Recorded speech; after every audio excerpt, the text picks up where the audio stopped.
Our next witness is Lawrence Kavanagh, who's the Vice President for Environment and Technology with the American Iron and Steel Institute. Your members, I believe, make up 75% of the steel production in the United States, and I look forward to hearing your testimony. Thanks for coming today. Thank you. Excuse me. Thank you. It's my pleasure to be here. AISI does, in fact, represent 3/4 of the steel made in the U.S., and in addition to companies that produce steel, some of which are small businesses, we have over 130 suppliers to our industry that are members, and that is a group that has many small businesses as part of it, technology suppliers, raw materials suppliers, machine shops, etc. We depend on them, and they depend on us. I would like to start with the steel industry's most important issue regarding climate change policy, and that's competitiveness.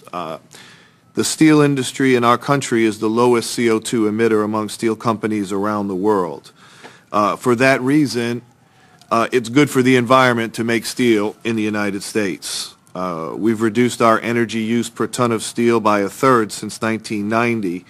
And as a result of this achievement, and this is a key point, the processes we operate today are pushing their energy limits as defined by the laws of physics. So what this means is that the basic premise of climate policy, make energy more costly and people will use less, doesn't work for steel because we're already using less. We're already at the point with today's processes, which is little as possible. So when you combine that fact with the fact that steel markets are global and we compete with steel from countries that are not subject to the same or will not be subject to the same climate policies, you realize we can't pass those additional costs across. On the positive side, our new green economy is going to require a major infrastructure investment. That's a great opportunity for steelmakers here and for small businesses. Things like transmission towers, wind towers, pipelines, solar panels are all steel intensive. And the steel, we believe, for these products should be made here, which, as I already said, is the best and cleanest place to make steel in the world. Our ability to stay competitive in a global market means we need fair and strong trade laws that are rigorously enforced. And that's the same principle that's true for climate. We need fair climate laws with global reach that can be enforced.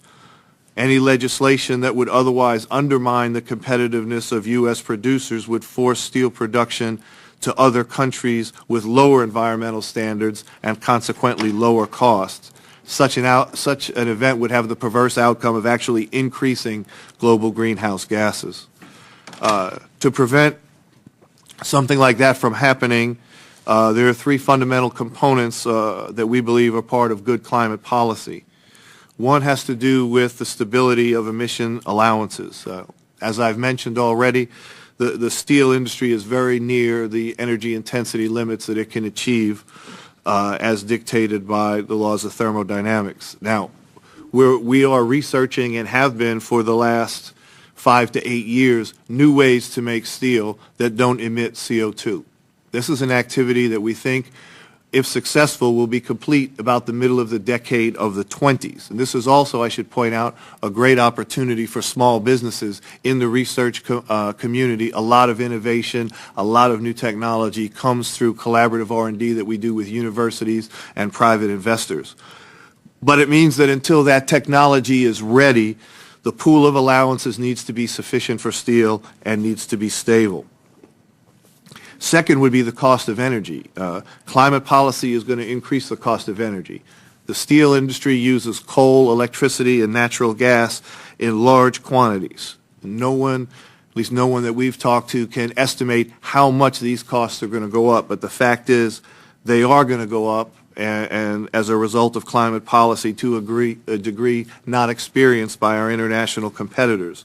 So there needs to be a means to deal with that. The present bill falls short in this area, and when you consider that energy costs are 20% of the cost of steelmaking, you can understand that a large increase there goes right at the competitiveness issue. And thirdly, an effective border adjustment measure would account for the difference in the burden of strict carbon policy here versus other places around the world. And these points are elaborated on in the written testimony. In summary, we would urge the House not to consider a one-size-fits-all solution. Strong and competitive steel companies provide a lot of well-paying jobs for their employees and their suppliers' employees. We need to keep making steel here in the U.S., and we've worked for a long time, the last 20 years, the men and women in our industry, to get to this point of climate leadership, and we'd like to keep it. Thank you.